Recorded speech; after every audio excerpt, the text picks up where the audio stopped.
Hi everyone, this is or was my 1999 Toyota Chaser Tourer V JZX100. It's a Series 2, spec'd as a grand package.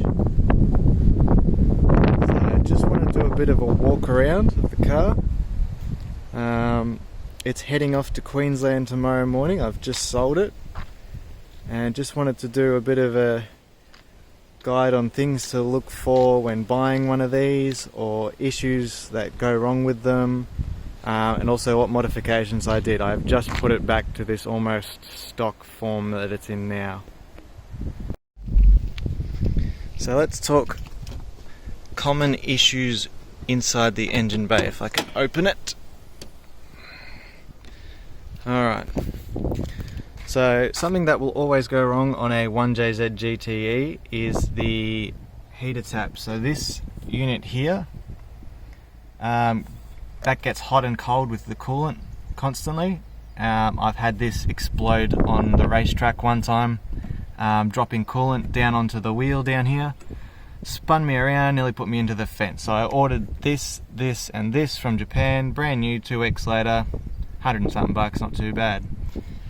Also on these, another little trick for the VVTi models, if you unplug this connector here, like that, and just leave it dangling around, you'll get the turbo will make the dose blow off valve sort of sound.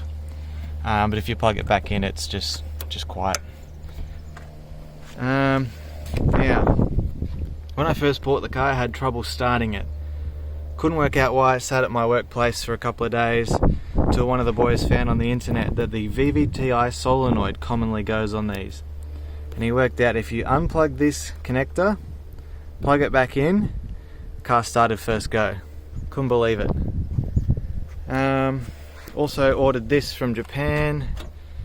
Nice little intake thing here. I use it as a bit of a tool shelf. Other than that, this 1J is completely standard. We've got the Cusco tower brace here. I think that's about it. TRD thing here. If you ever want someone to not steal this car, unplug this connector and then sit it back on there, but don't plug it in. Everything will pretend to work. It'll look like it's working normally. The car will not fire though. So good anti-theft mechanism. It's quite a large boot on these, full-size spare underneath here. For some reason this model was also spec'd to have a trailer and tow bar attached to it. Tow bar's obviously gone, but the trailer wiring harness is under there. Also has remote unlock, so you can unlock these with the remote and it'll pop up. Now the outside of the car. So I had brand new badges ordered from Japan for this. So we got the Tourer V Chaser, didn't get the Toyota badge, and I also got the bow and arrow badge on the front. That was nearly $200, so they were expensive, but definitely worth it. Now, exhaust wise, when I bought this car, it had a full custom exhaust. So there's no catalytic converter, that's been removed. So from the turbo all the way back, fully custom. We've got one resonator in the middle there, into a set of blast pipes. So this thing is loud. Also, while we're under here, we replaced the 2 diff bushes in the middle there. They were cracked and worn when we got them. The diff was moving around and knocking under load. Every single arm in the rear that you see is Dmax. So they are great because you just undo the 2 bolts, or loosen them off, and then you can put your hand over it and get the finest adjustments on the wheel alignment machine. We also got, as you can see there, endless braided brake lines all around, and we've got the Cusco larger sway bars as well. So we'll come around to the back here. Upgraded endless pads and endless discs. Same for the front, but they are slotted and vented, with also endless pads And then up the top here, I don't know if we can see it. Sorta, you can. There it is. The Cusco adjustable upper arms.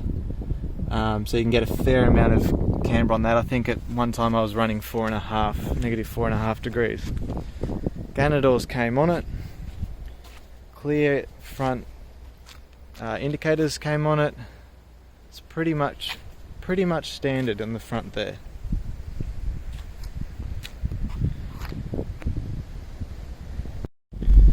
Forgot to mention on the exterior, I've got an OEM, very rare Toyota Chaser roof spoiler. Unfortunately it cracked in the mail and as you can see it doesn't quite fit properly. In the back we've got another tower brace by Cusco. So we custom cut the parcel shelf, you can see there, to make it fit. So here's one of the big perks of the Grand package. Got this black sort of suede interior with wood grain instead of the normal fake looking carbon fiber and the weird pattern on the seat. So these are very nice. Got your cup holders and that in the back here, very dusty. Also has a Cusco harness installed. That was very expensive because this car has been on a few track days. These seats do not support you at all, you just roll around in them. The roof liner is perfect condition. In the front, got more of the wood grain, and for some reason this seat's faded to a blue compared to the driver's one, black. We've got an aftermarket dash mat. Under the seat there when I bought it, under the carpet down there, there is a Kenwood subwoofer hidden under there that came with the car when I bought it. Also behind this panel here you'll find your ECU. This ECU has a HKS speed limit defensor plugged into it, so this car will go faster than 180 kilometers an hour. I've had it up to 207 myself. Interior, we've got a TRD shift knob. When it came from Japan, somebody put a push button start on it, which is great because sometimes where the key is on these, it is a bit annoying to turn. We've got manually adjusting headlamps so they can be raised and lowered. Aftermarket Sony head unit with Apple CarPlay, Android Auto. Climate control is amazing. And we've got swinging vents, so this is standard on these. So you press that button, the vents sway. Another common thing that goes wrong on these is this clock starts to not work, which is a bit of a shame. It's not working on this one. Another giveaway that this is a Series 2 is the Series 2 steering wheel. Looks way better than Series 1. More of the wood grain on this side and around there. Factory tweeters in the doors here, which is also great.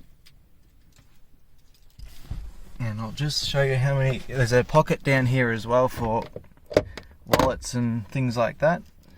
Here's where the key goes.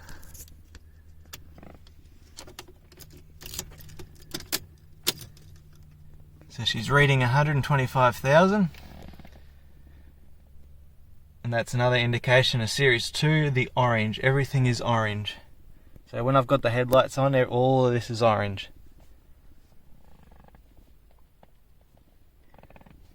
That's about it for the interior. So it also has snow mode, and you can turn traction control off. But that's about it. We've got auto headlights, fog lights.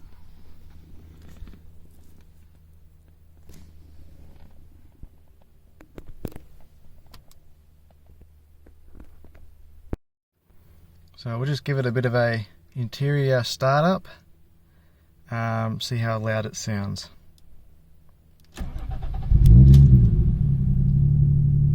As the Toyota does, first time, every time.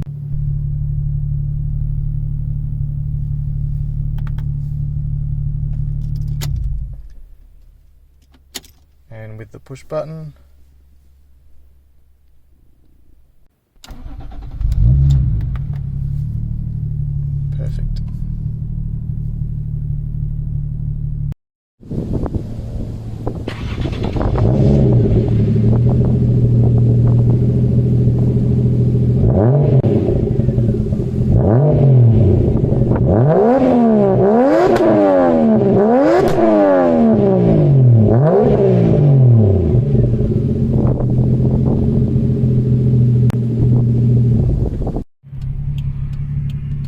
now just driving the car home.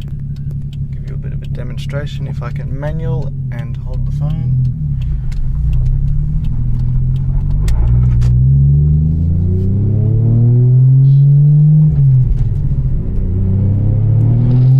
Full throttle, traction control, caught me there. It's got bald tyres on it almost.